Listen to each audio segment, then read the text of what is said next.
Salah satu isu yang saat ini menarik untuk saya bahas, untuk kita diskusikan bersama, yaitu tentang gaji dan tunjangan anggota DPR RI periode 2019-2024 yang begitu wow, yang begitu fantastis, yang begitu luar biasa. Dan ini diungkap oleh seorang anggota DPR RI dari PDIP yaitu Krisdayanti ya.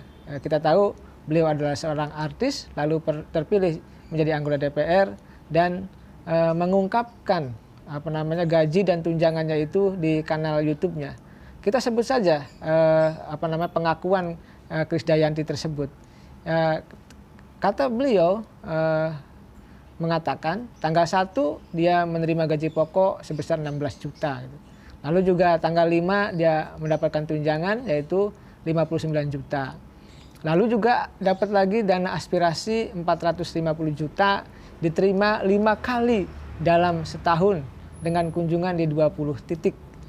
Nah, lalu juga dia menyebutkan kunjungan dapil Rp 140 juta diterima 8 kali dalam setahun.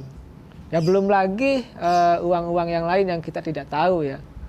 Bisa jadi dengan kewenangannya yang besar, dengan kekuatan hak anggaran, hak legislasi dan hak pengawasan, itu membuat mereka juga bisa mengumpulkan pundi-pundi baik bisa secara resmi maupun tidak resmi yang kita tidak tahu.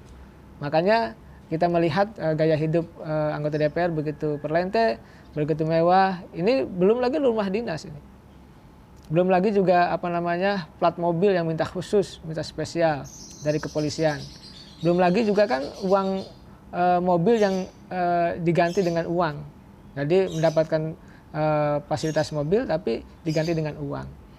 Nah, kalau kita melihat fasilitas seperti ini atau gaji, tunjangan dan lain-lain tersebut yang begitu luar biasa dibandingkan dengan kinerja mereka yang belum memuaskan rakyat, belum memuaskan publik, maka sesungguhnya gaji mereka itu terlalu besar dan mestinya merasa malu ya kan, ketika kinerjanya belum bagus, ketika kinerjanya belum sesuai dengan keinginan rakyat.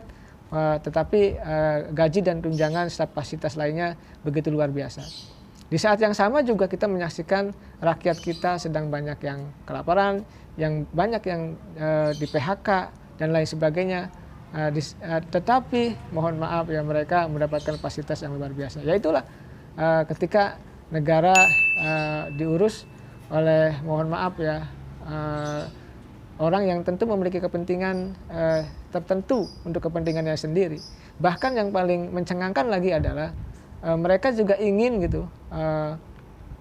pensiunnya ditanggung oleh negara. Bahkan mengusulkan bahwa mereka ingin mendapatkan pensiun seumur hidup dan bisa diwariskan kepada istri dan anaknya. Hanya dalam masa 5 tahun mereka ingin mendapatkan pensiun atau dana pensiun seumur hidup. Ini luar biasa uang negara ya, mohon maaf diambil dengan secara legal kalau itu jadi ya oleh para politisi. Ini tentu tidak menyenangkan informasi ini bagi rakyat, tetapi rakyat hanya bisa mengelus dada. Mari kita kritisi bersama, mari kita tolak kebijakan-kebijakan yang dibuat mereka yang tentu yang tidak berpihak kepada rakyat.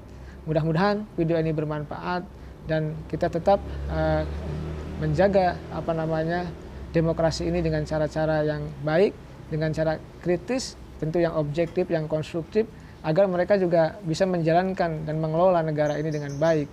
Dan keberpihakan mereka juga terhadap rakyat juga jelas. Bukan keberpihakan terhadap dirinya, keluarganya, anak-anaknya, partainya, dan golongan-golongannya. Kita menginginkan anggota DPR yang berjiwa negarawan. Dia berbicara, ya, berpikir dan bertindak untuk kepentingan masyarakat, bangsa dan negara, bukan untuk kepentingan pribadi bahkan keluarganya.